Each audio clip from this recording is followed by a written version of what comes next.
Le niveau de cette réserve d'eau est digne d'une fin de mois de juin. Pour ce maraîcher, les pluies du week-end dernier n'ont rien changé. La sécheresse est bien installée et ses craintes avec. On ne pourra plus vendre parce qu'il va y avoir de la production partout. Et puis on va surtout aller rechercher le produit à l'étranger qui va être moins cher que nous.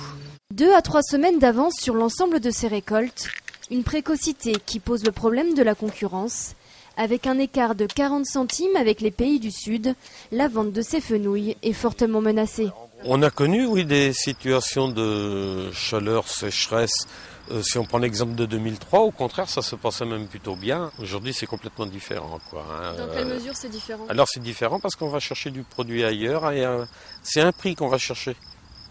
Pas forcément une qualité, une proximité. Si l'heure n'est pas encore à la restriction, la situation est inquiétante. Ces plants ont besoin d'une alimentation en eau régulière pour assurer leur bon développement. Même constat dans cette culture hors sol, ne pas irriguer serait courir à la perte de l'ensemble de la production.